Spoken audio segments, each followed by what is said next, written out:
Yo, yo, what's going on, y'all? This is Marcus Rosa, a.k.a. Mazuma TV, back at y'all with some more boxing talk, man. I hope everybody's having a blessed, beautiful, positive, productive night. I hope you had a great day overall, man. We got some things that we currently need to discuss that's going on in the boxing world. We're going to talk about David Benavidez' latest words coming out pretty much saying that he's going to either be facing Callum Smith or Anthony Yarde next. Let me see. What else did I write down? You know what I'm saying? Sometimes I be your boy be forgetting what he be writing down sometimes. Let me see exactly what I wrote out here. You know what I'm saying? We're gonna talk about a few things today. But I appreciate everybody that's coming through and showing love. As always, if y'all go ahead and hit the like button, that'd be very much appreciated. You see what I'm saying? So looking to have some great conversations today, man. Shout out to everybody that's in the building so far. And of course, we're gonna talk about Ryan Garcia possibly ducking the Devin Haney rematch. You feel what I'm saying? Or at least Golden Boy Promotions, in all honesty. So shout out to everybody that's in here so far. If y'all could go ahead and hit the like button, we could get on our way, man. Let's get the algorithm on the up so that people know that Mazuma TV is live. You feel what I'm saying? Shout out to everybody that's in the building, of course.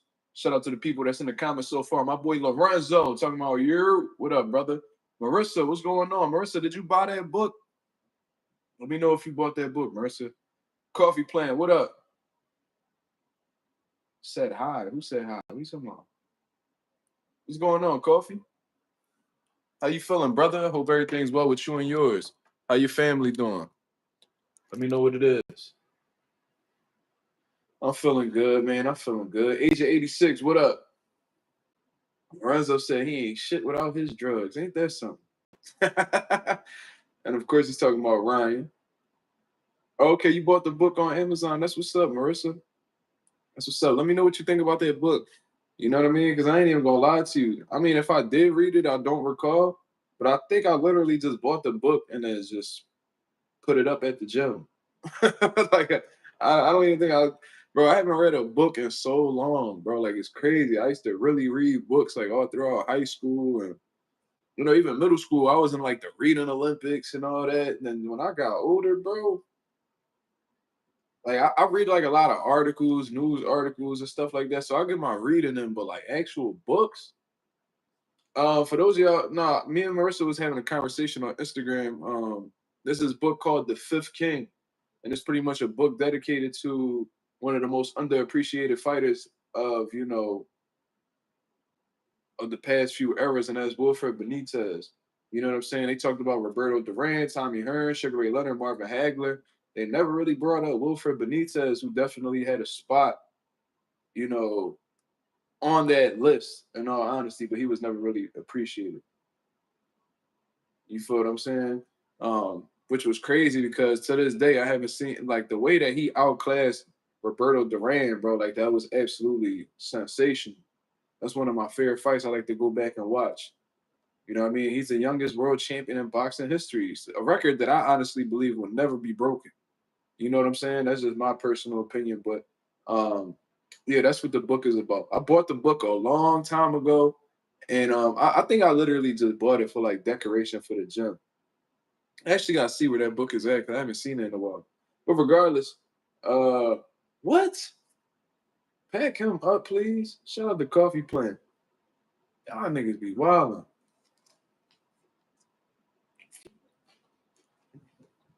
Y'all niggas be swing. Nigga came out swinging early. Pause. We got 23 people in the building with 7 likes. That's absolutely disgusting, y'all. Let's get them up. So what we talking about first, man? Benitez is an uncrowned king of their era. Absolutely. But I think I actually did read the book a little bit because they talked about like his, the things that he had went through early on in his career. I don't want to spoil it for Marissa, but you'll see how like his team and how the way they was moving with him and stuff like that actually didn't turn out too good. Um,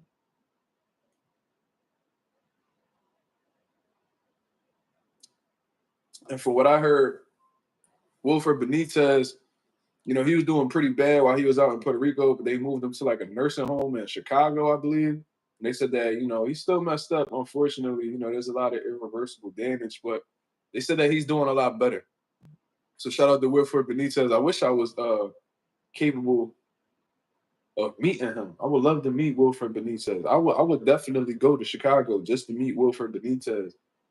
And if there's anything I could do to, like, you know, make his way of living more comfortable, I would love to take part in it. I actually want to do that, man. I feel like a lot of these boxing fans and stuff, like, I'm more than a boxing fan, obviously, but I would genuinely love to find ways to take care of these older fighters, bro, because they spent their whole, you know, prime years entertaining us, and then, you know, when they hang up the gloves, everybody forget about them and just worry about the next one. I genuinely would love to help these fighters, bro. These older fighters. I would do a whole lot. Bro, gonna meet Benitez and beat up Southpaw the same day.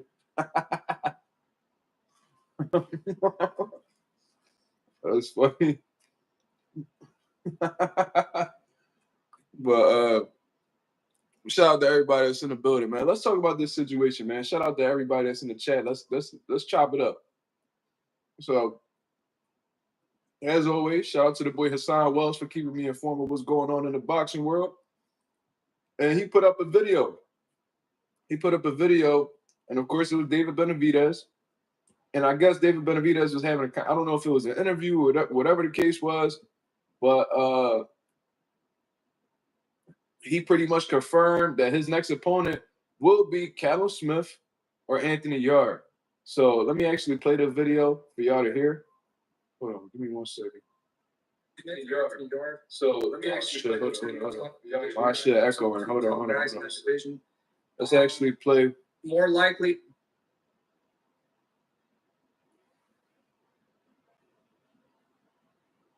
And you just got through. I mean, you came off the best performance. Smoochie, what up? What's next now? Who do you have your sights set on? And what do you think is going to ultimately materialize? So right now, we're thinking about either Callum Smith or Anthony Yarde. Obviously, those are the two top division guys, two top guys in that division. More likely, Callum Smith fought Canelo, correct? Yeah, he fought Canelo, right. And then he fought when we were at the Better Beef card. He won a WBO interim title. So then that's what we're thinking about making that fight happen here in the U.S. And then that's also going to put me one step closer to fight these guys because I have the WBA interim. I'm the world champion of WBC, and then after I beat Callum Smith, I'll have the WBO. So then so you'll be ranked. I mean, you'll be mandatories again. By three association: WBA, WBC, and WBO. So then, if they don't find me after that, then there's not really much to say. You know what I mean? I don't want to say people are ducking me, but at the end of the day, if you're getting the most you've ever made of your whole career, and supposedly I'm an easy fighter, you can come beat them. Why are you doing it? Those are David Benavidez's words, man. I'm gonna give you guys my opinion on this because I feel like this hasn't really been spoken about. You gotta admire David Benavidez and how the way he's been moving in his boxing career, man. Because unfortunately he's been, you know, falling victim to like the politics of boxing. In all honesty, I feel like, you know, there was a lot of opportunity, and, you know, he fucked himself over on a few occasions. You know, testing positive for cocaine. You know, missing weight when he regained the title and then missed weight, lost the title again, and then, you know, that pretty much left it up for Canelo to grab in the long run and pretty much hold the belt hostage while David Benavidez was mandatory for years. And the WBC never enforced Canelo to face David Benavidez. So, you know, he's faced some bullshit throughout his career. And it seems like he faces some even more. Well, I'm not gonna call the situation at 175 bullshit because at the end of the day, I think he's coming around at the wrong time. And what I mean by that is Turkey Al-Sheikh is, you know, making these big fights happen. You know, Bivol Beterbiev was one of them. They had a spectacular first fight. Artur Beterbiev pulled that one out. I thought Dimitri Bivol did enough to win. They rematch. Bivol does enough to win. You feel what I'm saying? So now it's tied up 1-1. So it would make sense, especially from Turkey Al-Sheikh's point of view, because he's the one that's putting the money up. He wanted to see a trilogy between these two guys. The first two fights were exciting, So I guess it's safe to say, these guys' styles are made for each other. They're bound to make another exciting fight in the trilogy. So I'm not mad at it. You know what I'm saying? But at the same time, David Benavidez is coming into the division. He beats a former world champion in his light heavyweight debut, Alexander Usyk, the man who defeated and pretty much ended Adonis Stevenson's career. You know what I mean? Only had lost to Artur Beterbiev.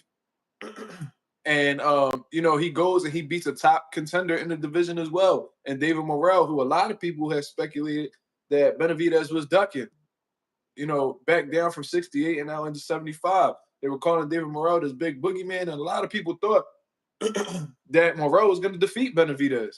I was one of the people that thought Benavidez would win, but I had a lot of people on my channel that thought Morrell was going to pull it off.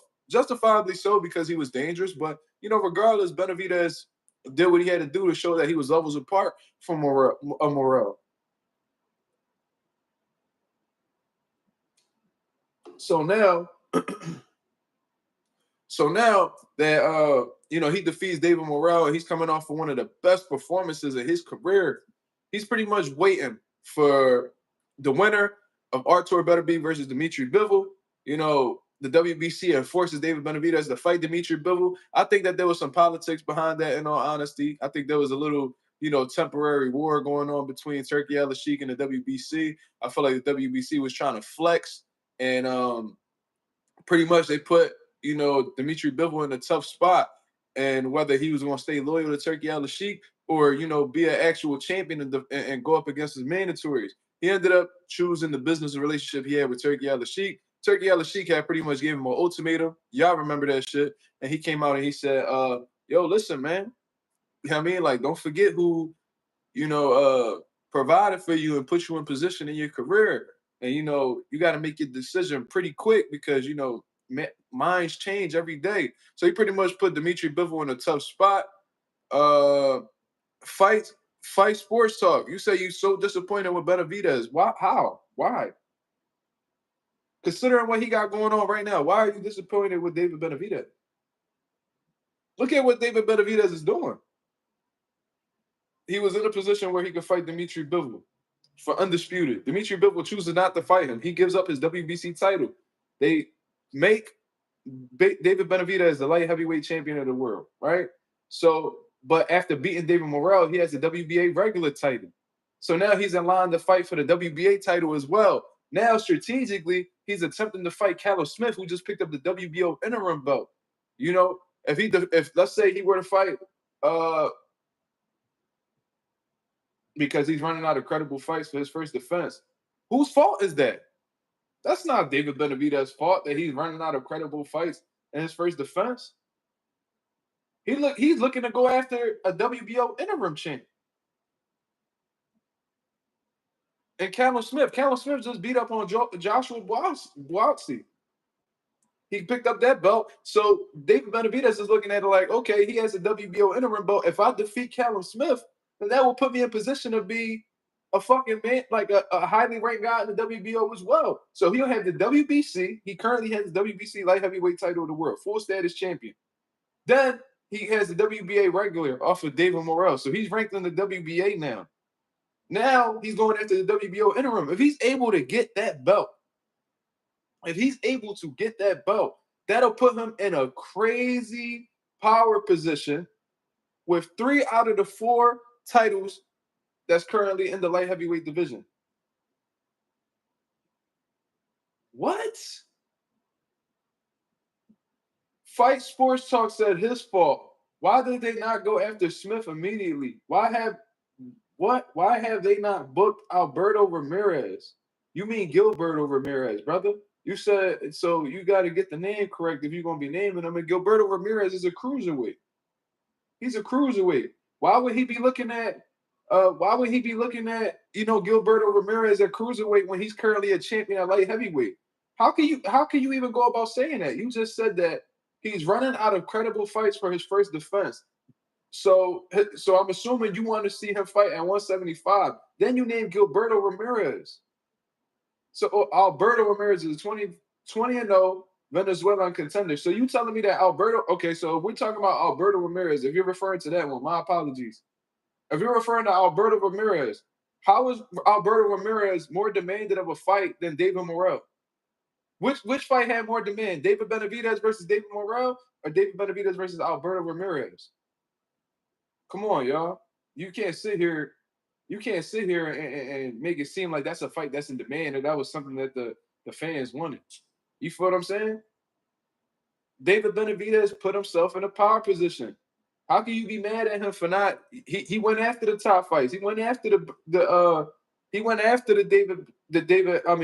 Bivol and the Artur Beterbiev winner. He wasn't able to get it because they're doing the trilogy. So what does that leave him with? Him fighting another guy that's at the top of the division that carries a version of the WBO belt. I think it's a great fight. I think Callum Smith is a great fight. I wouldn't necessarily be disappointed in David Benavidez. He's getting it how he can. Because he went and he shot for the top guys, but they caught up with each other right now. So what can he do? Morrell definitely doesn't deserve a rematch. I never said that.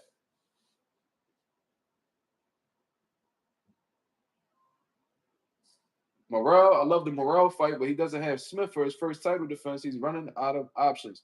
Well, according to David Benavidez, he said that he's thinking of fighting either Anthony Yarde or Callum Smith.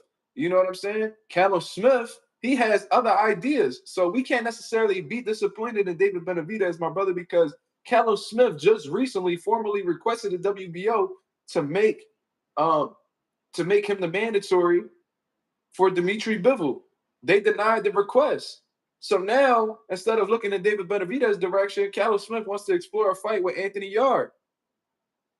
So how could we like Benavidez is looking at Callum Smith isn't looking at Benavidez. Who should we be disappointed in? Let's be honest. Let's be objective here, y'all. If we got one fighter that's interested in making the fight and another fighter that's interested in another fight, who are we supposed to be? We need to be disappointed at Callum Smith, if anything. Why is Callum Smith looking at Anthony Yarde's direction when he could fight David Benavidez for a WBC light heavyweight title? I love Callum Smith's performance against Joshua Buatsi. I think that him and David Benavidez will be an exciting, action-packed fight. So instead of exploring David Benavidez as and I'm not saying he ducking because I don't know exactly what mind frame Smith will not duck Benavidez. Okay, if you genuinely feel like that, my brother, why is he considering fighting Anthony Yarde instead of David Benavidez, who's available right now? He doesn't have any opponents. He's not tied up to any particular contract to fight right now. They're both available to rumble. So talk to me, brother. How let me see who the so how could we necessarily be,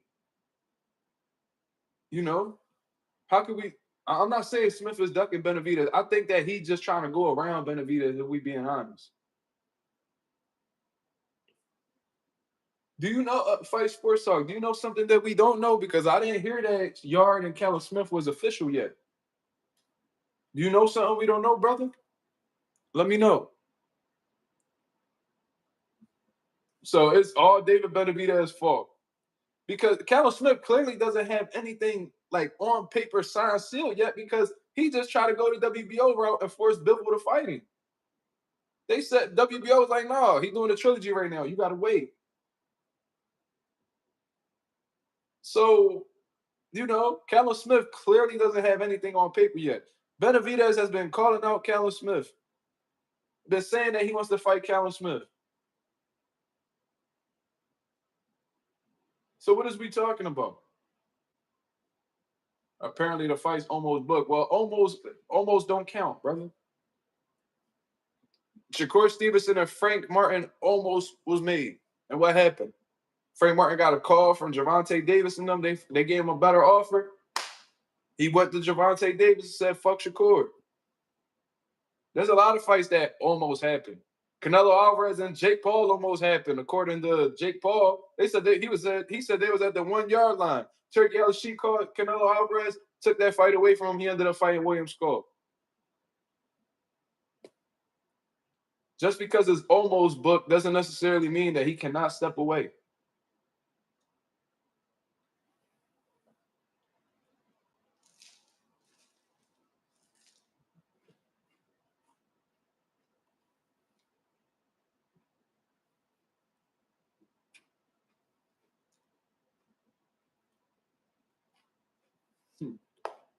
It's so funny, bro. Look, long story short, I'm not putting the blame on David Benavidez, man. I'm not. We're not gonna sit here and do that. Because what's the guarantee that the fight will get made with Callum Smith if David Benavidez offered it? What's the guarantee?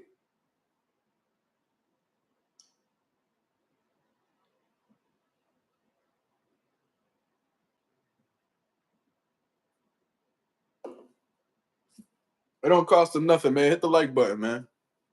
We got 24 people in the building. I think Anthony Yarde and Callum Smith will actually be a pretty decent fight, but it's not Callum Smith versus David Benavidez. I know that. I know that for sure.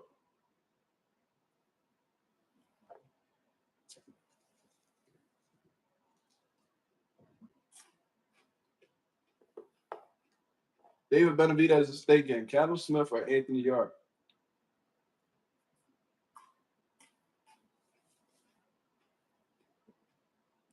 And Callum Smith, would you? Damn, Coffee playing wild. He said Benavidez would kill Callum Smith. Damn. Callum Smith, he got. I love his left hook, bro. I ain't gonna lie. But besides that, I think Benavidez will overwhelm him and beat him up. Probably stop him, if we honest. Well, if I'm honest. You know what I'm saying? But Smith could have said he wants to fight with Benavidez, so placing the blame on Benavidez because he didn't make an immediate offer to Benavidez isn't a valid reason. I agree. Like, if Smith, first of all, it takes two to make a fight, right? Obviously, Benavidez would be the A side, so he would have to be the one to send the offer. But it takes two to make a fight. And I've heard Callum Smith speak about the possibility of fighting Benavidez and shit like that. And he didn't seem like he was completely against it, but his actions are saying otherwise. Why is he not out here, you know, like adamantly calling out David Benavidez? David Benavidez has a WBC strap right now. Why are you not really encouraged? Why are you trying to and this is the thing about Callum Smith that's intriguing to me. It's like, you know that Dimitri Bivol and Artur Beterbiev about to have a trilogy. Why are you trying to, go the WBO route? You know that they was going to say no. You know that they was going to say no, bro. You think that they was about to intervene with this trilogy when they about to make a shit ton of money off of sanctioning fees? You should know better than that. Because if the WBO making 3% of what the fuck, the winner of Bivol Beterbiev is making with the payouts that Turkey Al-Sheikh giving them, god damn. They not about to miss out on that payday. They know that their sanctioning fee will be a whole lot healthier if Beterbiev and Bivol were to fight in comparison to Bivol and Callum Smith fighting. So they ain't about to fuck up their money. You got to sit and wait, sir. Let us get this next little check, you know what I'm saying? And then, if no other bigger fights are available, then we'll give you the shot. That's how these sanctioning bodies be moving, man. They bend their rules each and every way, in accordance to how the way that money come in. Whichever big payday come first, that's what they gonna consider. I think Benavidez beats Bivol, but I'm blaming his team. He shouldn't be fighting ASAP since they pushed for the Bivol fight. I don't understand how you could blame Benavidez, bro. Like, I don't understand that. But, you're entitled to your opinion, bro. Like, I don't think you really said anything that was just so crazy. Okay, Benavidez should have immediately sent Callum Smith an offer. Okay.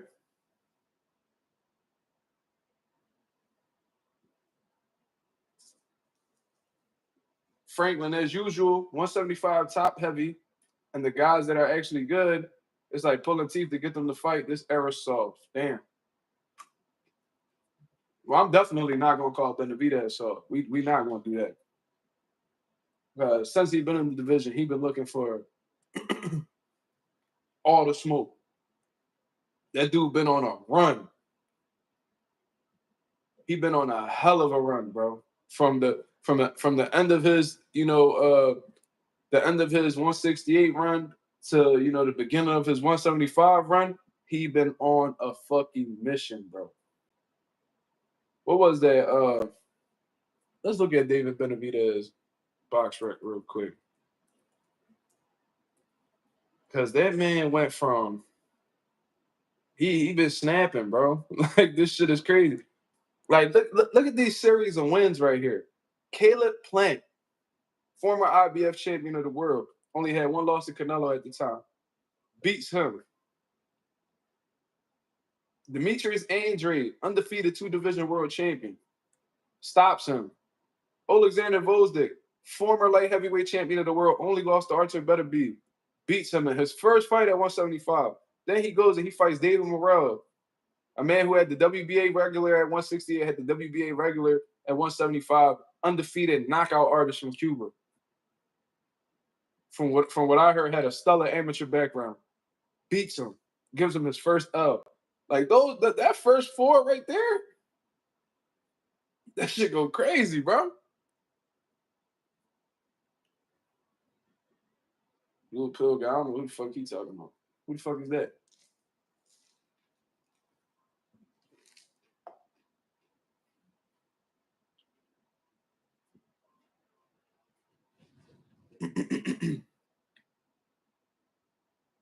Agent 86 says Bivol and Turkey wanted the Beterbiev fight for the trilogy, so that's why Bivol was stripped in the first place. Well, he was stripped because the WBC had mandated. I guess they felt like they owed it to Benavidez to mandate him a fight because they wasn't doing it at 168. You feel what I'm saying? So they mandated him to fight Bivol. Bivol had a choice. Turkey gave him the choice. He was like, yo, you got to make a choice, brother, before my mind changed. You going to stick with me, who done did a lot for you in your career and got you the biggest fights and the biggest person in your career? Or are you going to go fight David Benavidez, you know what I mean, and fuck up this relationship that you got going on with me? You got to choose. So with him showing his loyalty to Turkey Al-Sheikh, pretty much showing him his appreciation, he blatantly gives up a belt. Here you go. You can have this belt. I'm not about to fuck up this relationship I got with Turkey Al-Sheikh and fuck up this bag that I'm about to have coming in, you know, in a little bit, in this trilogy. You know what I mean? Because Turkey cashing him out.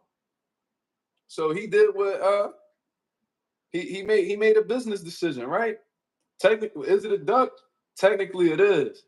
But you know, I'm not gonna look at you know Dimitri Bivol as a duck. Huh? Well, he relinquished his belt. He relinquished his belt. You feel what I'm saying? He was in a position where they was about to strip him, but before they stripped him, he gave up the belt. He sent his lawyer sent a letter to the WBC, relinquished his title, and they handed it over to David Benavidez in the process. But what is we talking about? The racist WBC belt. The WBC, the only fucking sanctioning body that I seen stand up against racism. So what are we even talking about? The WBC was the only one to penalize Ryan Garcia for his racist rants, right or wrong.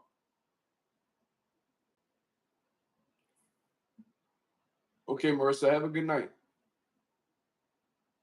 The WBC, I've been heavily critical of them. I think they corrupt. I think they shady as fuck. You know what I mean? I think they crooked. But they're the only sanctioning body that I see stand up to racism out of all the other sanctioning bodies in boxing. He dropped a racist WBC, but I wonder if Bivol considered the WBC racist before they mandated him to fight David Benavidez. Nah, T.O. not under the WBC. He got the WBO title at 140.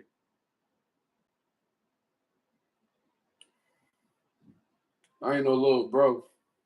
Just salute the slime.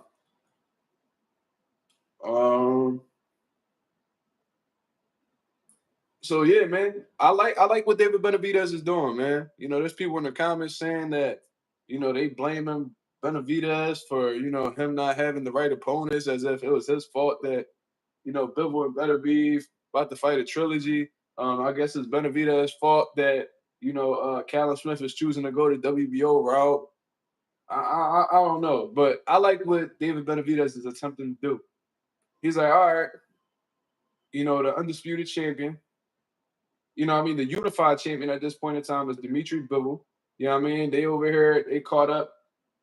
He caught up in fighting Archer Better Be even a trilogy. So in the meantime, I'm just gonna be. Oh, somebody purchased a gift for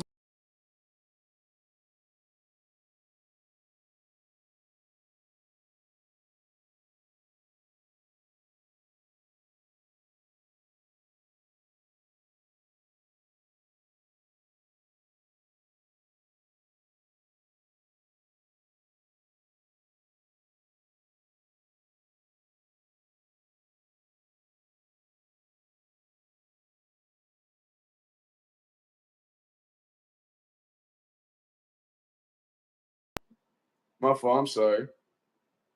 Sheesh. Let me see.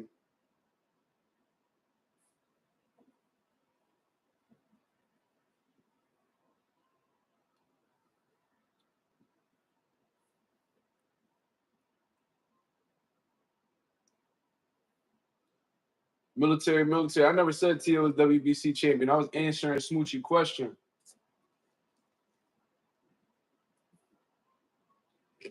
She asked if he was under the WBC, and I said no.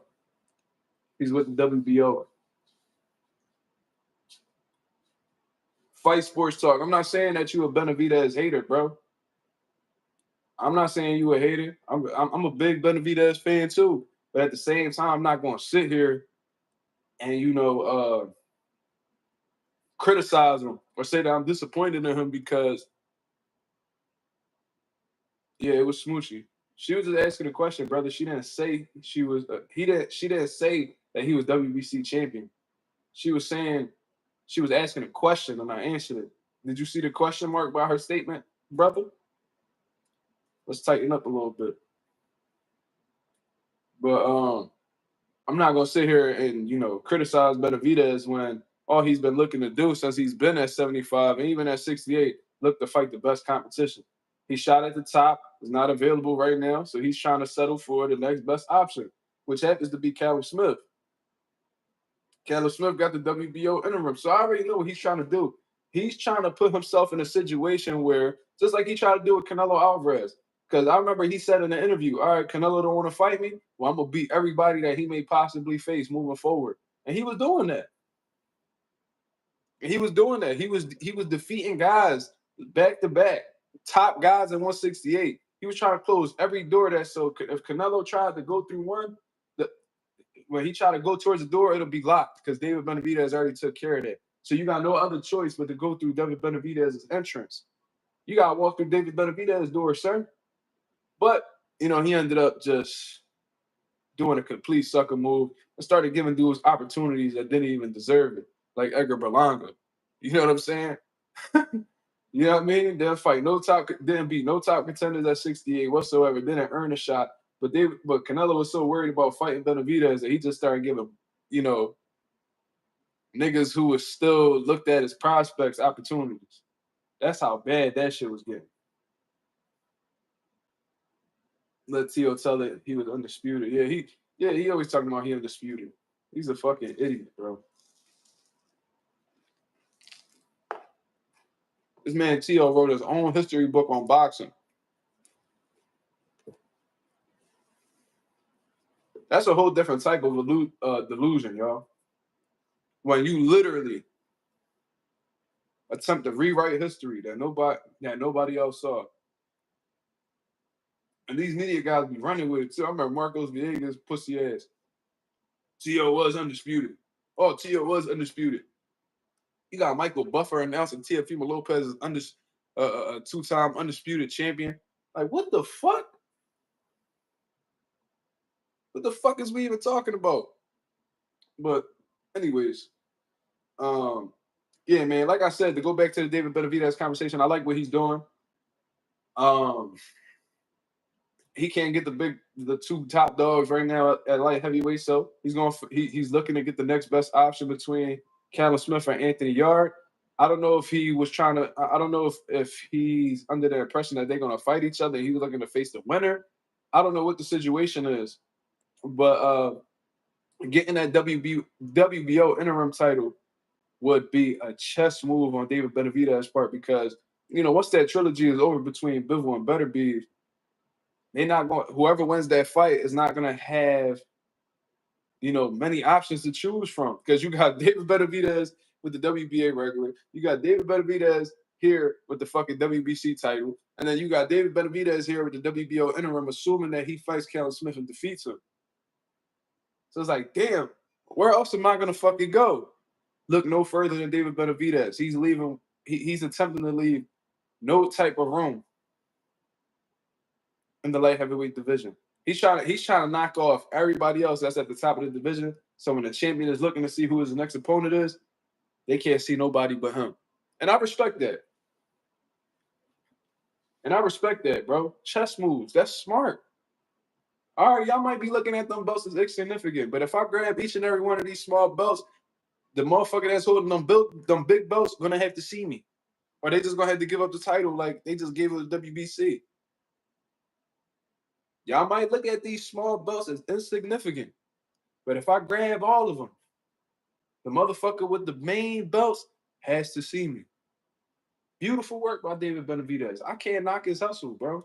I like that he's that legacy driven. I love that he wants to face the best. I love that he wants to prove that he's the best against top guy. He's not running from nobody. Fuck letting fights marinate. He could have let David Morrell cook up a little bit more, get up to like 20 fights, 18 fights, and then fight him. No, he fought him when he was 11-0. He didn't even give that man time to develop into a pro. And that's Morrell's fault for, throwing himself out there a little too soon. But I mean, he ain't even considering the idea of letting shit marinate. No, let's get it popping right now. That's how you know a motherfucker believe in himself, and he not necessarily prioritizing money. I love it. I'm gonna tell y'all, David Benavidez he was a millionaire by the time he was 21. You know what I mean? He was saying on Andre Ward's interview, he got $250,000, $500,000. Then his next fight was $1 million. That was all when he was around 21 years old. Money really, it's important. Obviously, you don't want to fight for free or get fucked over when it comes to them checks. But, money not necessarily new to him. You feel me? So that's not what really makes him feel like a champ. It's history, obviously. His legacy, honestly. Benavidez is definitely the truth. That's why I love that dude, bro. Like, I love him as a fighter. I love how the way he moved. I like how he always with his family. He stayed to himself. He had a wild little beginning, fucking with the coca and all that shit. You know what I mean? Chilling with the wrong people, getting into the wrong shit. We found out later why he resorted to them type things. He lost a close relative of his, and he pretty much was spiraling out of control. I've seen that happen with people. You know what I mean? AKA Kanye West. I've seen that happen with people where they lose somebody close to them and they don't know how to contain their emotions or deal with them, so they spiral out of control. I've seen it happen. Not justifying why he decided to use cocaine. That's wild, regardless. But there's a lot of things that go on behind the scenes that make people resort to doing things that's not of their character. You feel me? Yeah, absolutely. He turned his life around. He's making the most of it right now. He got his head on straight, pause. He's doing big things. You gotta love Benavidez style, bro. This man was getting wobbled by Morrell, and he didn't lose an inch. He didn't lose an ounce of confidence. Bro, they wilding today. The trolls is in full. They in full effect today, y'all. Y'all gotta keep them wrenches sharp. Y'all gotta keep them wrenches sharp, y'all. Smoochie laughing. Why you laughing, Smooch? That's not funny. That's not funny, Smooch. Why you laughing at them making fun of me?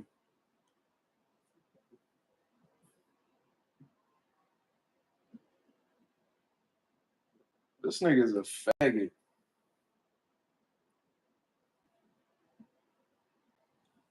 Get him up out of here, too. Just worry about the wrong shit. Really worry about the wrong shit. You gonna laugh to yourself next time?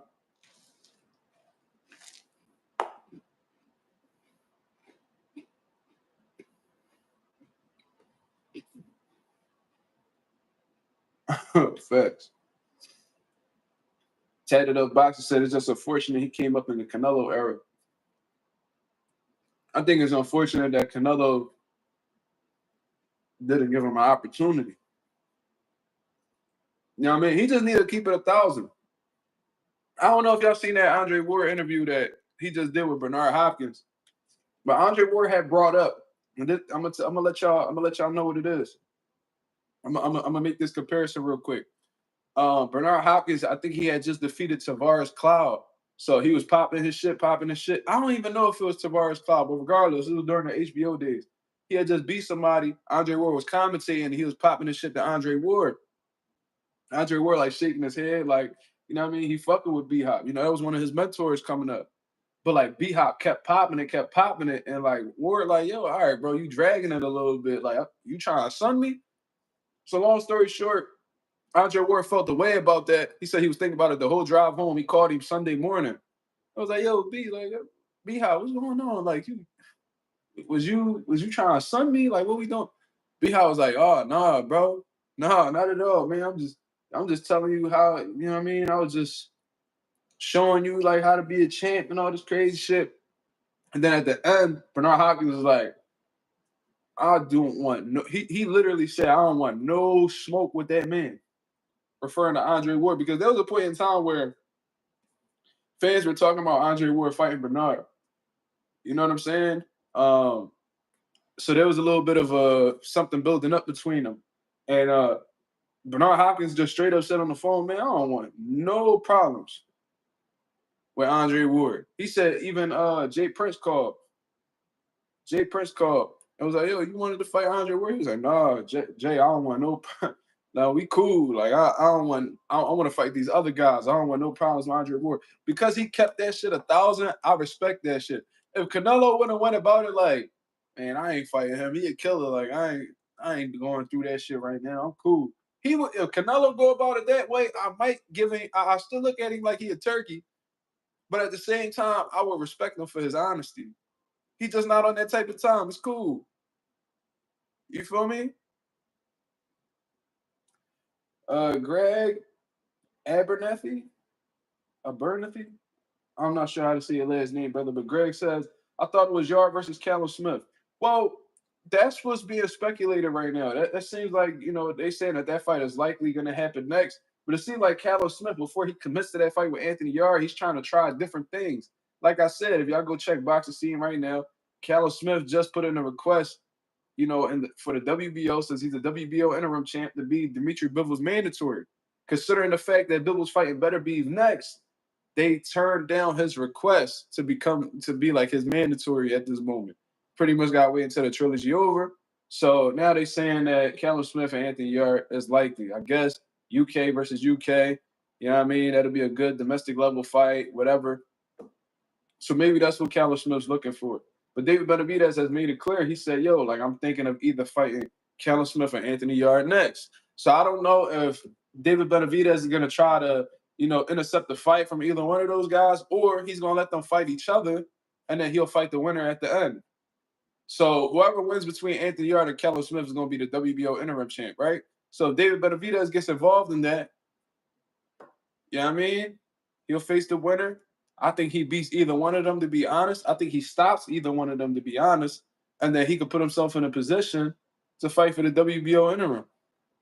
I mean, he put himself in a position to become the WBO interim, which is going to be another small belt he could add to his, you know, collection right now. So he could ultimately put himself in a situation where he's fighting for undisputed. He has the WBC light heavyweight title right now, the full status. He's the full status champion. He has a WBA regular after defeating Morrell, and he's looking to get the WBO interim, you know,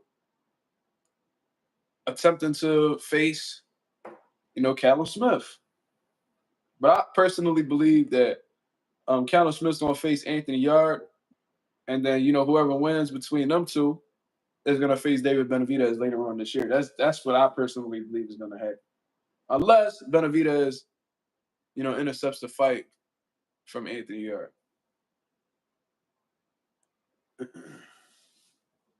Tatted Up Boxer said, Coffee Plant said some facts. He said nobody gonna admit they turkey. I mean, that's facts. You know, Canelo's a prideful person. You know what I mean? He look at himself as like the face of Mexico and shit like that. So he never wants to come out and admit that he's scared of a fighter, and he's never gonna admit that he doesn't want to fight a fighter because it'll make him look like a coward. You know, them Mexicans, you know what I mean? They don't play about their pride. If they feel like you're not representing the country, you know, properly, they, you know what I mean? They'll cook you for that. So, yeah. Tatted Up Boxer said Canelo fanboys are the only ones that believe all them excuses and lies. Out here looking soft as fuck. You know what I'm gonna say, Tatted Up?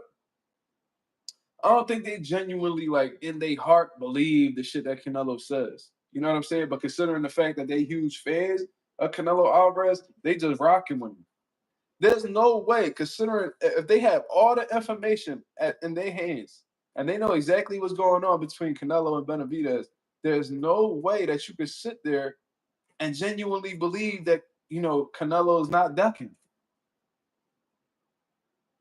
We could go all the way back from the beginning. He said Benavidez, he only beat one champion, Anthony Durrell. That's it. Since then, he's beaten multiple champions. He's actually Anthony Durrell, Caleb Plant, Demetrius Andre, Alexander Vosdick, David Morrell. All these guys had titles. Whether they were full status or not, they had titles. He's been beating them back to back to back to back. So that one get disproven. I heard Canelo say that he doesn't want to fight another Mexican. Then he goes ahead and he fights Jaime Munguia, about as Mexican as the fuck he could get. Didn't fight David Benavidez the whole time he was at 168. Now that David Benavidez at 175, he says he makes an excuse saying, "Oh, well, we're not in the same weight class." Dickhead, you done fought at 175 just as many times as David Benavidez has, twice. Am I right or I'm wrong? I remember Canelo Alvarez fighting Sergey Kovalev at 175. I remember him fighting Dmitry Bivol at 175. I remember David Benavidez fighting Vosdick at 175. I remember fighting David Morrell at 175. As far as I'm concerned, they both been at 175 the same amount of times. Am I right or am I wrong? What are we talking about? Everything that Canelo Alvarez says, you could easily disprove or make look bad with facts. He don't want to fight him, bro. I know why he doesn't want to fight him. You just gotta look at the styles. Look at what Canelo has. Look what he struggles with, and then look at Benavidez and what he has, and what his strengths are. He'll punish Canelo. You telling me that guy that just fought William Skull has a chance against David Benavidez right now? Hell no. But you know what it is? Canelo Alvarez's worst fear is to pass the torch to another Mexican. He wants to go out. He doesn't want to admit it. You know, he'd be pretty humble about it. But he wants to be the go to Mexico when it's all said and done. The last thing he wants to do is what Chavez did with De La Hoya, and that's pretty much pass the torch to another Mexican for, you know, his reign to begin. He don't want to do that. And if he does fight another Mexican, it's going to be a guy that he knows stylistically can't fade him, like Munguia. Munguia had flaws on top of flaws on top of flaws, especially defensively. When I start celebrating this loss, I mean, that's what they do. And that just lets you know they never come in to win, brother. Coffee Player said, yo, why Skull celebrating this loss, though? He doing the same shit Edgar Berlanga was doing. You know what that means? That they was never in it to win in the first place. What that means is they not really winners in the first place. I seen Caleb Plant after he got stopped, knocked out by Canelo. First thing he said when he went up to Canelo was, I'm sad. And he was really down and out about it. We didn't see Caleb Plant celebrate after he lost to Canelo. He was down. He was out. He was fucked up about it. That was the first loss of his professional career. You feel what I'm saying? This dude, Berlanga, lose. He celebrates going 12 rounds with Canelo and does like a fucking 10-man part, like a 10-man dirt bike ride, a 10-man ride out celebrating him in Puerto Rico. Niggas celebrating going 12 rounds? William Skull was in there with his kid, happy as hell that he got a check. Like that's what we doing. That's how you know these guys was never confident in their abilities. They never thought that they was going to beat Canelo. It was just, oh man, I'm getting paid. They were just so happy that they got a check. That was the first thing Caleb Plant said. When y'all go and y'all watch it, he was concussed. He went up to Canelo. Canelo was like, oh man, like, I'm sorry about everything that happened. You know what I'm saying? Like, you know, you family. I appreciate you, blah, blah, blah. Caleb Plant said, I'm sad. I will never, and he was like, I'll never call you a MFer. I will never call you a MFer because, you know, I don't have a mom. And if y'all know the story behind Caleb Plant mom, you know what I mean? We don't really need to get into them details. He was upset. He was distraught. Skull said he wanted to fight. He bugging the fuck out. Now, Skull, I'm going to give Skull some credit. He had some moments where he was making Canelo miss all crazy. He was even running Canelo into some shots, but it wasn't consistent enough. It was way too much like it was no resistance at all. Like Devin Haney was moving, you know what I'm saying? But at least like he was stopping, punching, and you know, he was making Ramirez look like he didn't belong in the ring with him. Canelo literally, every time Canelo had an opportunity, he was touching the body. William Skull felt his power and was like, fuck that. So Canelo must have some, you know, heavy hands. If he got these big dudes all, you know, put all in survival mode like that.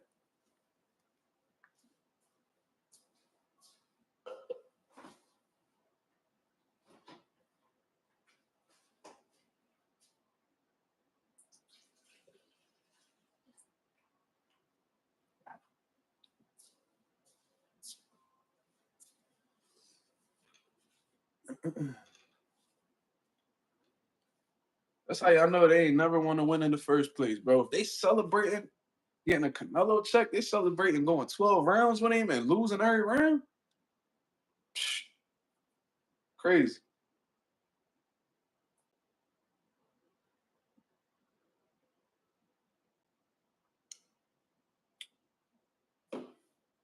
Smoothie said drinking up all the damn juice in the house. I paid for this goddamn juice. Mind your business. You can only say that if you buying the juice. You ain't buying my damn juice. Why you worried about what I'm drinking? And I got some motherfucking granola in this. I got some granola in this motherfucker. I'm eating up all the granola too. Mind your business. Talk boxing. Mm-hmm.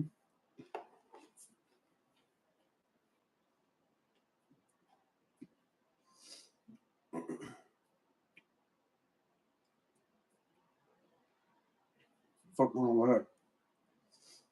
Anyway, bro said, you think if Hamza win, talking about Hamza Shiraz for people who don't know, they're gonna try to set up Canelo versus Hamza in 2026? Absolutely. Absolutely. And I think that's the main reason why Berlanga actually took this fight against Hamza. I don't think he took the fight because he wants to prove himself or anything like that. I think that he had a conversation with Turki Al-Sheikh, and Turki Al-Sheikh pretty much had told him, yo, I want you to fight Hamza Shiraz. You know, we currently got a 3-fight deal going on with Canelo Alvarez. You know, whoever wins this fight between you and Hamza Shiraz gets a crack at, you know, Canelo Alvarez for his 3rd fight on this Riyadh season deal. Berlanga, he been telling y'all he want that rematch with Canelo Alvarez. He wants another check. You feel what I'm saying? He wants another check. So if he gotta fight Hamza Shiraz and, you know, put it on the line to ultimately get an opportunity at Canelo, he's gonna do it. You know what I'm saying? And that's why, you know, I'm kind of rooting for Hamza Shiraz, bro. Like, I don't want to see neither one of them fight Canelo, honestly. You know who I would rather want to see Canelo Alvarez fight next, but you know, if that's what Turki Al-Sheikh wants to put together, then you know, I'd rather see Hamza Shiraz fight Canelo because I already seen how Berlanga and Canelo went. You know, if Berlanga's sitting there telling you, "Oh, I went 12 rounds with Canelo, I was disrespecting him. I was telling him to suck a dick," and bro, you was telling him all that shit and you still lost. So why are you saying that shit as if you this big macho ass nigga? That, like you this elite level guy, oh, I'm a young vet. Nigga, you only fought one credible guy in your whole career. How you this vet? Like, who did you fight? Bro, you can't say you a vet and they be like, oh yeah, who you fought? Canelo. Okay, who else? Canelo. You a vet? No, nigga, you was a cherry that was picked, fuck nigga. You wasn't never no fucking vet. When I'm thinking of vets, I'm thinking of guys like Sean Porter who done fought everybody in their mom. That's who I look at as a vet. When I look at a vet, I'm thinking of motherfuckers like Gabe Rosado who done fought everybody in their mom. When I'm thinking about vet, should I even look at it Earl Spence? Look at the guys he fought. Look at all those top tier guys he fought. That's what I'm looking at when I'm thinking about, vets. I'm thinking about Canelo Alvarez. Look at who Canelo Alvarez fought. Everybody in their mom. What is we talking about? Huh? Vet? Nigga, you haven't even won a world title. Fuck is we talking about a vet? You haven't beat a top contender at 168. Fuck you mean a vet? And then the most credible, Hamza Shiraz probably no, ain't no probably. He the second best fighter you've ever fought in your career, sir. And this is his first fight at super middleweight. What are we talking about?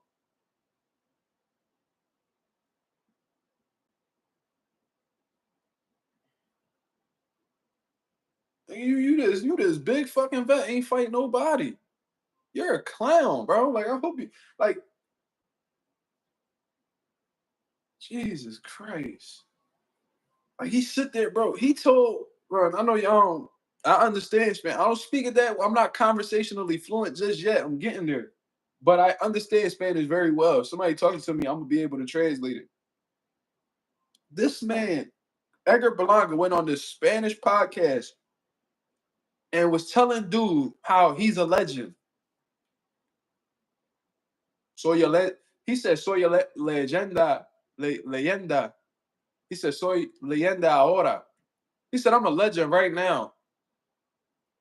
And the dude was like, well, maybe if you beat a Caleb Plant, a Charlo, or Jaime Munguia, then we could probably look at you in that way.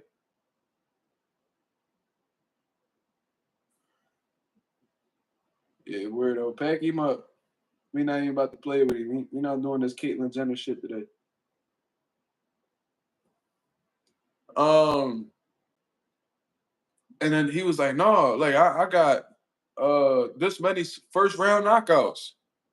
I got this many first round knockouts. I got more first round knockouts than Mike Tyson. I'm a legend right now.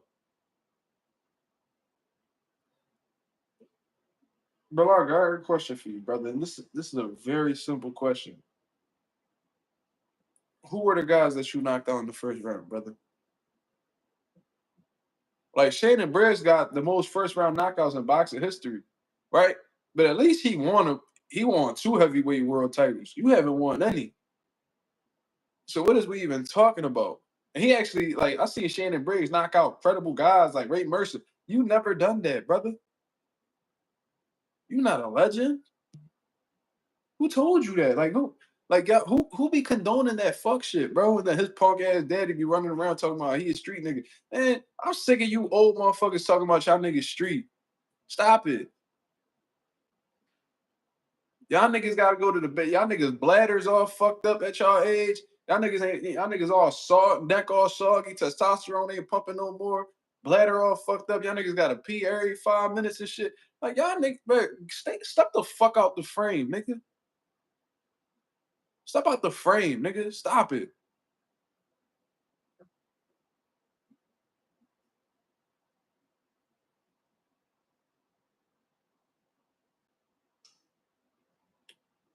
Yeah, old nigga need a whole diaper pissing on his drawers and shit. Trying to talk this street shit, man. Stop that shit, bro.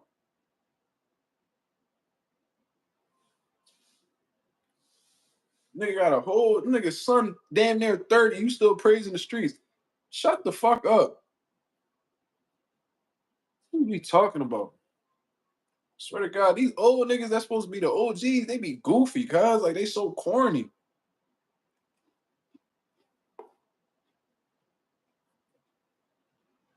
Mark, do you even remember the name of the dude he just fought who did 10 years? I remember his nickname. His name like Montaquilla or some shit like that.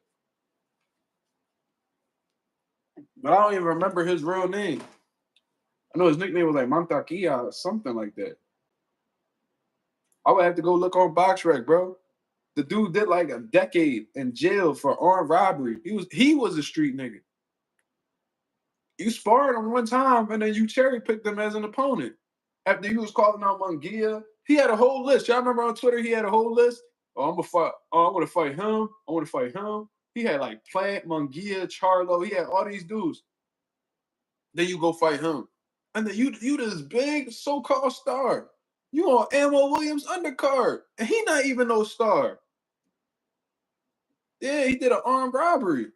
He was booked 10 years for an armed robbery, bro. He was a decorated amateur in Puerto Rico, all that. But the dude had put on, I think he was like 300 something pounds when he was in jail. He had went up to 300 something pounds in jail. Came back out of jail, lost all that weight. Then I think he fought a couple fights coming off a 10-year layoff. Then he fought Berlanga. Really? Shit is embarrassing. Like, if y'all was looking at him, the nigga was built like Andy Ruiz. Like, you know what I'm saying? Look like you put like a jar of mayonnaise in a sock and just let that bitch just sit in there. That's exactly what Bull was built like. The nigga was dirt. The nigga was built like a dirty bag of laundry. That's who Berlanga fighting. He knocking these niggas out, and then he going around calling himself a legend.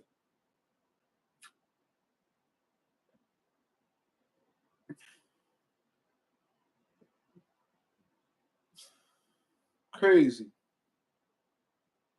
And I'm not discrediting, Edgar Berlanga's last opponent, but it's ridiculous. Why he decided to be a criminal when he was a decorated amateur? Probably because being a decorated amateur don't pay. You know what I mean? Boxing don't pay off for a long time, bro. There's only money in boxing at the top. I'm telling you. There's only money in boxing at the top. Unless you just sign with a fucking big time promoter off of the rip. Like no. The reason why a lot of people partake in the streets is because, they have to. Not because they want to, because they have to. So if they out here doing armed robberies, stealing people's possessions, it's probably because he didn't have none his fucking self. When niggas be out here hungry, if they put in a position, they'll try to take your food. They'll take your life to move up in status a little bit. They would. I seen it happen. I seen people lose their lives off of chains and watches and sneakers. I've seen it happen.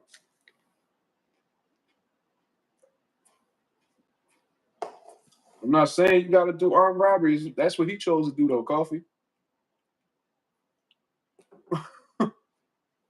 Real OG, what up? Nigga named Real OG. He says hi. Hi. This nigga could have said anything. I think he said hi.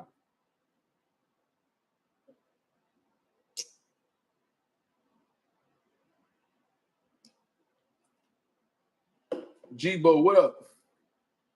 He said, come on, my he telling me chill. Yeah, Coffee. What's that as your profile pic, Coffee? I can't see it.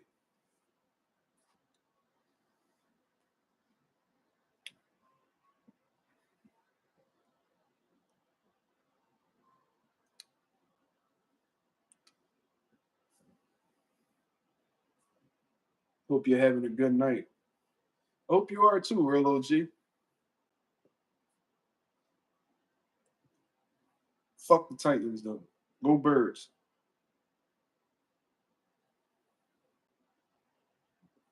It's Rolly dropping Ryan. I can't see it from all the way over here. That's goated. Coffee, you gotta keep that pick up. What was your picture before that? You had a profile picture for a long time. Which one was that?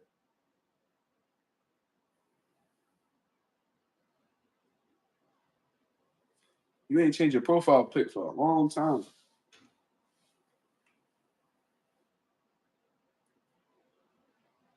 But what y'all think about you like to subscribe? Salute. Okay, Coffee. You watch soccer? Okay. This what's up. I got a one of my coworkers, one of my colleagues. He from the UK. Got the accent and all. That should be the bid. He always talking about soccer. Oh, all right. That's what's up. Let's get into some open boxing topics, y'all. We got 34 people in the building. I appreciate everybody that's coming through and showing love. Did y'all notice how beautiful my camera quality is now that I got some real Wi-Fi in this motherfucker? Isn't that beautiful? Isn't that amazing? If I must say so myself, it's absolutely amazing. I haven't had a single error. I haven't had a single mishap. Jesus Christ, life is amazing. This nigga said, yeah, it looks good. This dude, OG, tripping. Great improvement. I actually look like somebody now. Right, Smooch? I used to actually look like, I actually look like somebody now. You know what I mean? I used to be looking all blurry and shit. I used to be looking like one of them niggas off San Andreas and shit. My motherfucking, what you mean I jinxed it? I'm looking at myself right now. You know what I mean? Don't be playing, man. I was out here looking like a PS, like a PlayStation 2 game and shit. I was out here looking like Grand Theft Auto San Andreas on the PS2. I was looking like CJ and shit. Yeah, all pixels and all that bullshit, man. Why is them saying San Andreas is insane? Real shit, I was out here looking like CJ, cuz. That motherfucking T-Mobile Wi-Fi trash. Yeah, I'm gonna tell y'all niggas something. So what was it on? Tuesday. So 2 days ago. I had the motherfucker come in here and start the Wi-Fi and shit. I canceled the T-Mobile shit with the quickness. It was like, is there any reason why you don't want the Wi-Fi? I was like, no, I just don't want it anymore. I ain't want to go through it. Cause I know if I'd have answered that, they'd have asked me a million more questions. Yeah, I get that Jason Tatum comment all the time. The grocery biz, what grocery biz? Where does I dropped it off for your mother, man. She gonna have it waiting for you on the counter. You go ahead and enjoy that because she did a whole lot for it.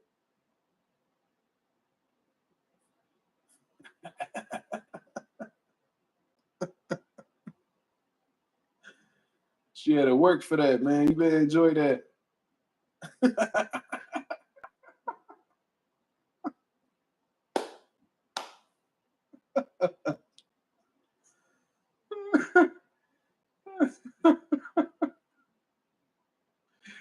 Yeah, I make myself laugh, boy. I swear to God.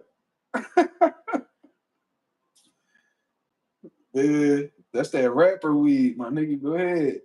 Go ahead, Fabian.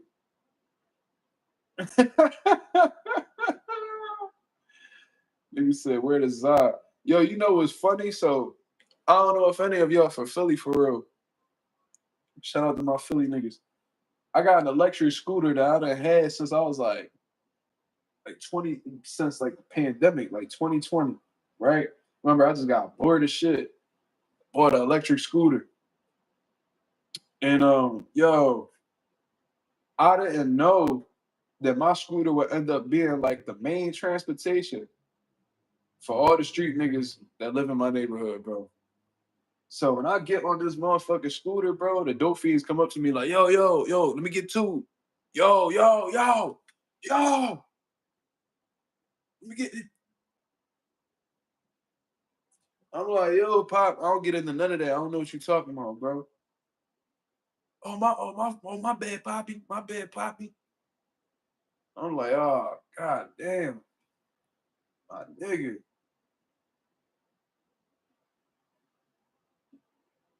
I was like, wow. They see me at the corner. They walk. I'm like driving past the corner. Yo, they following me on the scooter, bro. They thinking I'm about to go grab to work, bro. I don't do none of that, cuz. I swear to God, I ain't never do none of that in my life. If I got anywhere near a corner, my mom was ready to slap the shit out of me.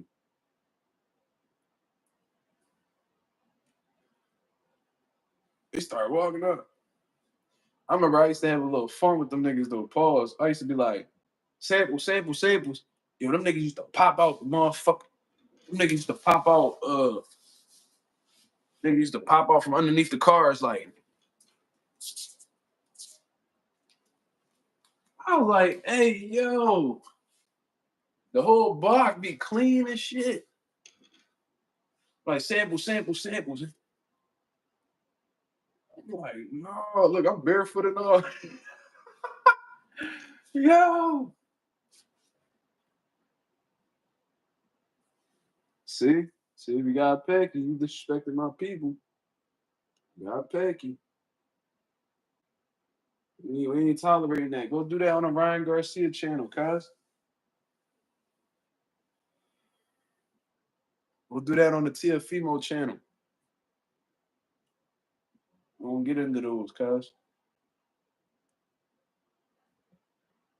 But I don't even like going on Twitter no more because of how disrespectful it is. Like all the disrespectful shit that be being said about black people. Yeah, that was Tiafimo on the low. He said somewhere laughing, rubbing his nose. That nigga Tio like, yeah, it's another racist one. That fat ass nose.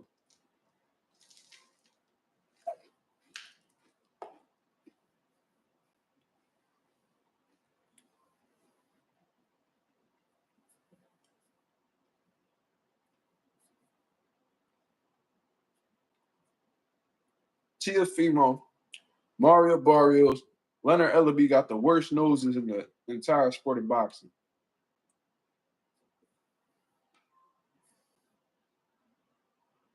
By far. Who else? Let's make a Mount Rushmore of noses.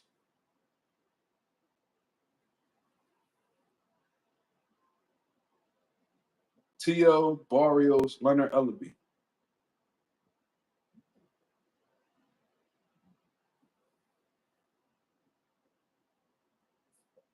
Worst noses that I've ever seen in the sport of boxing.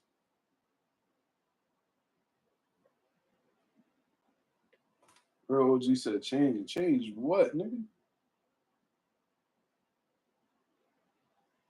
You know, we had the open topics portion of the live.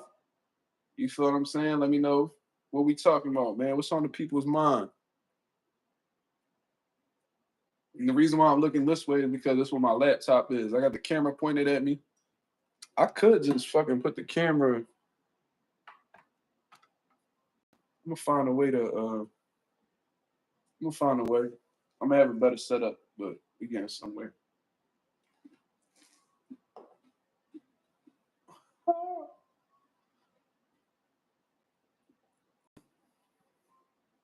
Nigga said add TOC here. I ain't.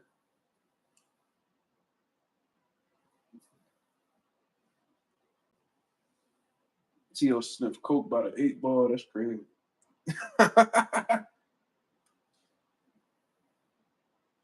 Pink chair is, hey, yo, we gonna let it rock. This ain't my chair, brother. This my girl chair. She a nail tech, so. You know what I mean? This is what she be having her lady friends and family be sitting on when she be doing their nails.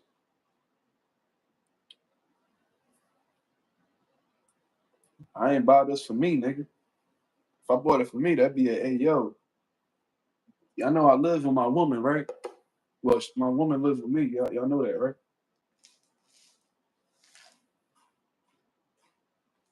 We got two of them.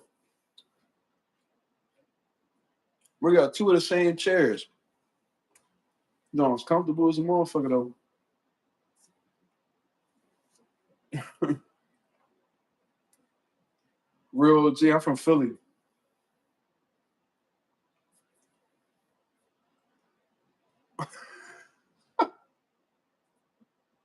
T.O. Sears swallows lit Newports. That's fucking hilarious. he swallowed lit Newports?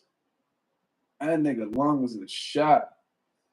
Ralph said, TOC, I put coke on my pee-pee and smash women. Yo, I didn't even know that was a thing. Like, that's wow.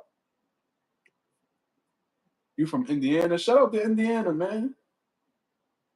Indianapolis, salute. I fuck with it. You threw me off with the Tennessee Titans logo though.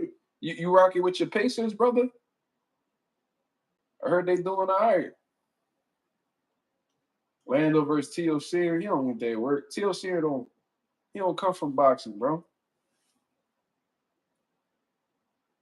You don't want that. I seen my dad on the treadmill. What was it? Yesterday? My pot working.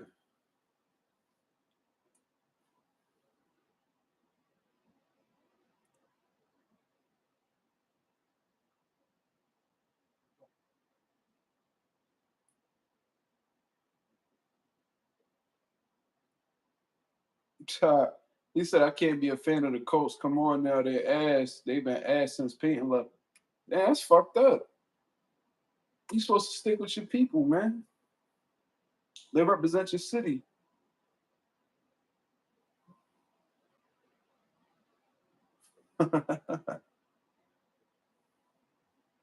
Second round stoppage. TLC here ain't making it out the first round, bro. Niggas a dope fiend. We don't do drugs. We don't drink. We don't smoke. We don't do none of that.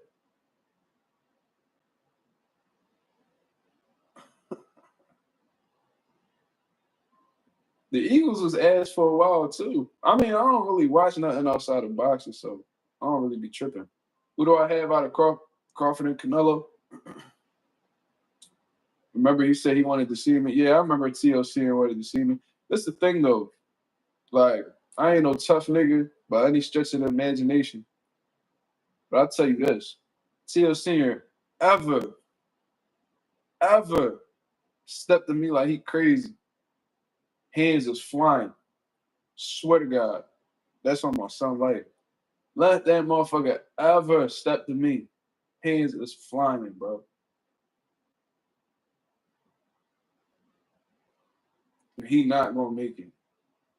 He not making it up that soon. He gonna leave with this shit lumped up. And if he stepped in my pop, now he gonna have two hands. He gonna have four hands swinging on him. We gonna see if he know that shit he be teaching his son. Real G says, who do I have out of Crawford and Canelo? Listen, I still stand by what I've said, in the past in terms of this being an uphill battle for Terrence Crawford. I was never a huge advocate for this fight. I really didn't want to see this shit happen because I'm not really a fan of the 2-3 weight class move up. You feel what I'm saying? Crawford even said it himself, in his own words, that he moving up technically 3 weight classes because he only had one fight at 154.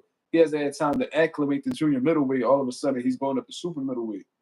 So now we got to ask ourselves some questions. And it's really going to come down to his preparation. How is his legs still going to be, fast at 168? Is his punching power going to translate to 168? Is he going to be able to take a flush shot from an acclimated super middleweight, at 168? How's his stamina going to be, considering he's not going to have to work as hard to get the weight off? It's going to be a whole lot of questions. You feel what I'm saying? However, Canelo Alvarez is showing signs of slowing down. He's been showing signs of slowing down for a while, but that William Skull fight was really telling. Looked very slow, conservative in terms of like volume, predictable. Like he looked very burnt out, man. He looked very burnt out. So Canelo Alvarez, he's still dangerous, of course. He has a lot of experience. Has one of the best resumes in the sport right now. If not, he has the best resume. He done been around the block. He battle tested. Very durable. Good chin, pause. Solid punching power. He got some speed on him as well. But I think Terrence Crawford, if he fights a smart fight in terms of using lateral movement, keeping the fight in the center of the ring where Canelo Alvarez doesn't like to throw punches from, stay off of them ropes. And if he does go on the ropes, find ways to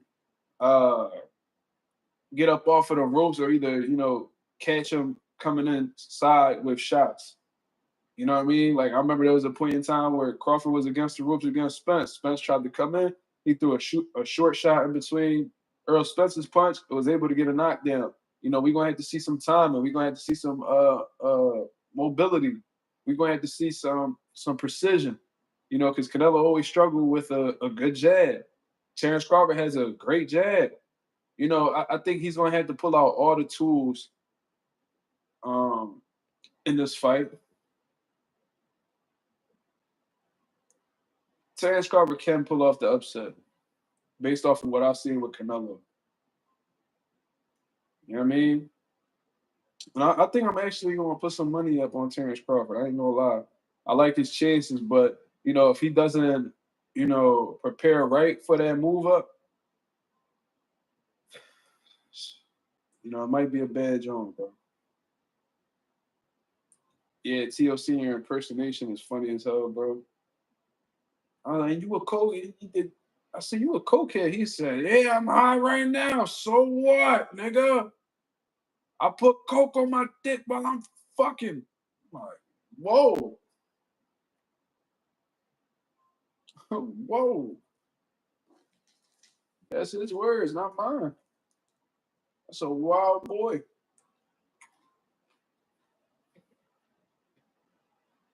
Imagine loving cocaine that much that you willing to put that shit on your wee-wee.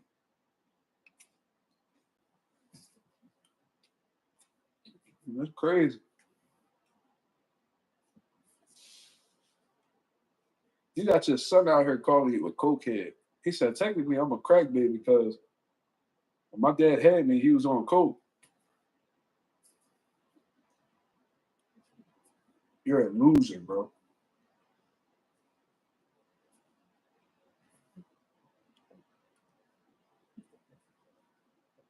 Canelo looks slow. He looked like, look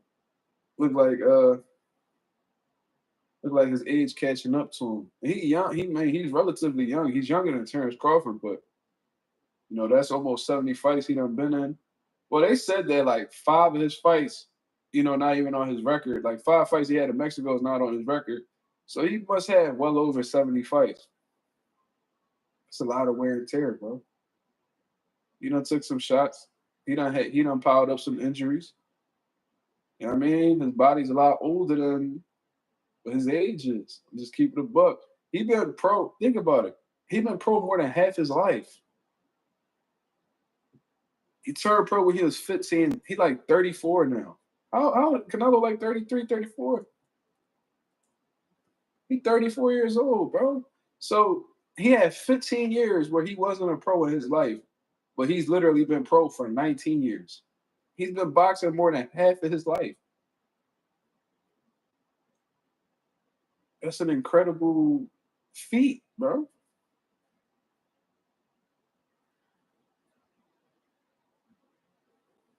Canelo wife, she fine though. Yeah, she nice. Sheesh, I never really looked at it till now. Fernanda. That's a Mexican name for sure. Fernanda. She fine. I like it. Oh shit, she about the same age as me. Oh yeah.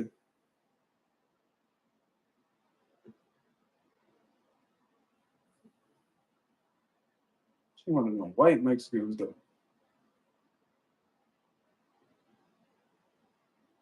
She a model.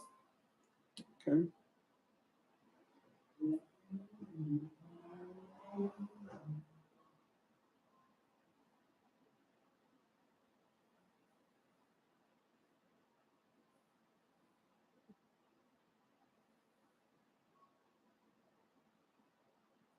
Okay.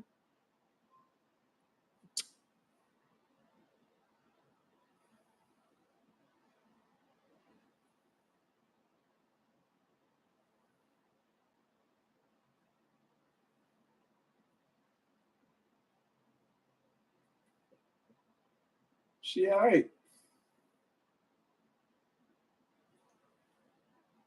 T.O.'s sister is hotter. Yo, I ain't gonna lie though, she alright. I try to talk to her. She don't want to talk to me though, Pop. I was trying to get down to the root of the problem. I was like, yo, so why your dad be acting like that? Like, he told me he sniffed coke. Your brother over here talking about he pop pills and do shrooms and you know what I mean? Why your family like that? So like, what's going on? You be running your mouth at grown men, challenging grown men, like why y'all so dysfunctional? What's going on? Was it because you was raised by a crackhead?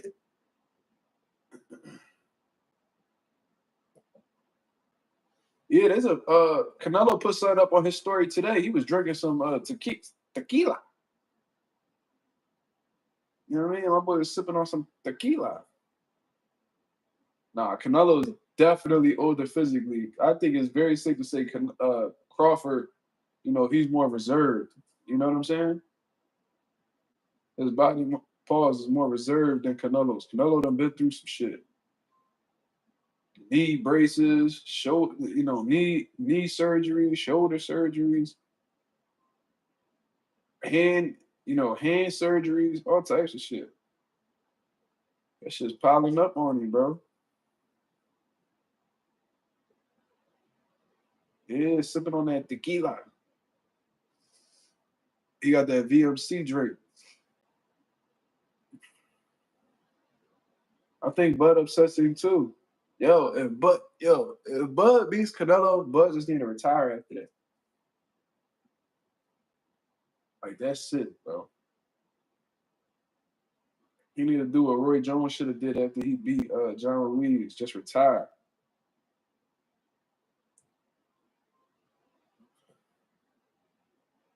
Damn, Ralph.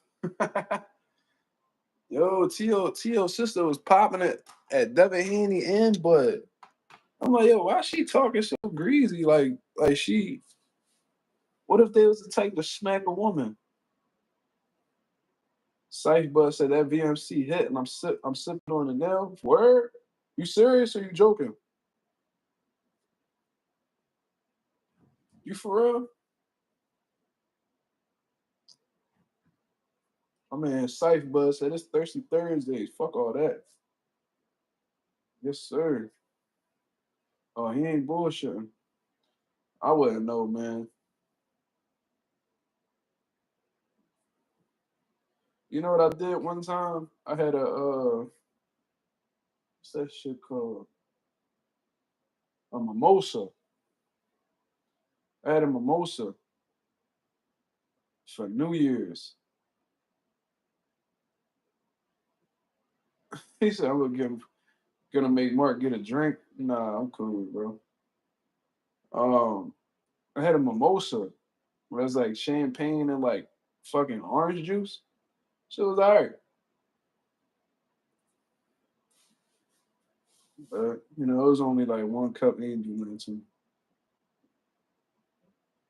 Bro, it was like Norbit with the wine cooler. That's crazy. Shout out to Norbit was fucking hilarious. I don't care what nobody say.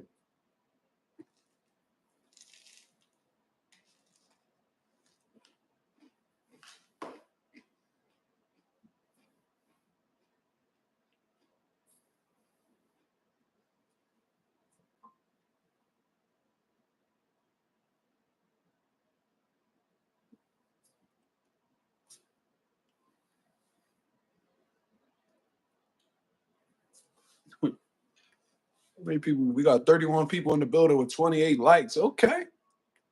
All right.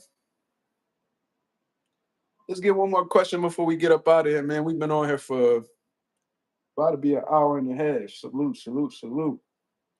I'm absolutely loving the quality. Absolutely loving the quality. This is top quality, yeah?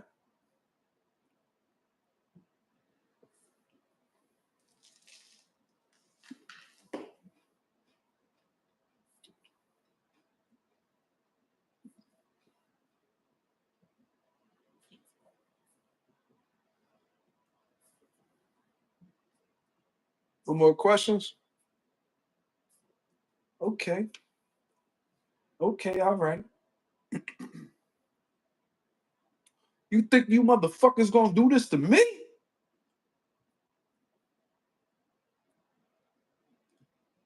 You motherfuckers will be playing basketball and Pelican Bay when I get finished with you.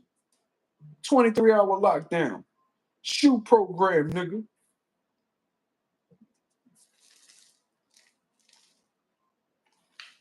Who the fuck you think you fucking with? I'm the police. I run shit here. You just live here. That's right. You motherfuckers better run, or I'm gonna burn this motherfucker down. Yeah, that's from training day. Oh, you motherfuckers.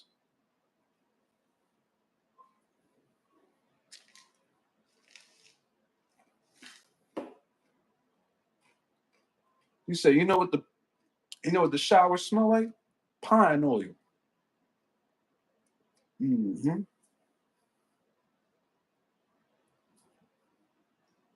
Denzel did his thing in that movie, bro.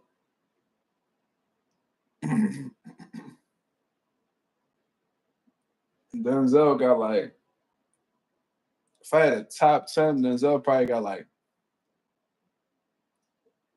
4 of my favorite movies of all time, bro.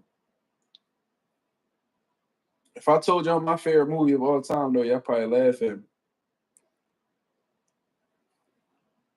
I don't really watch movies all like that, but uh my 10, yeah, bro. Eva Mendes had them Jones out. She fine than a motherfucker too. He had a little Puerto Rican son. Y'all saw that? In that movie, yeah, like it looked like he had a little Puerto Rican son. Ooh.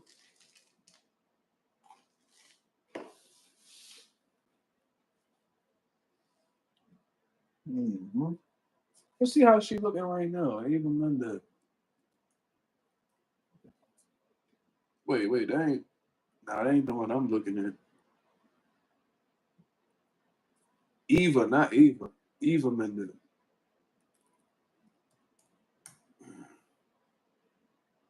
She still look alright.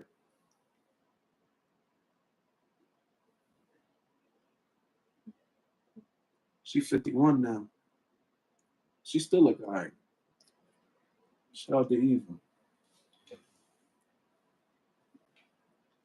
My favorite movie of all time, Forrest Gump. I know that shit sounds crazy. That's my favorite movie of all time. Equalizer.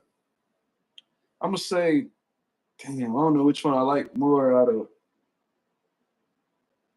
I think all 3 of them was good for real. Maybe number one, my favorite one. It's either 1 or 2, bro.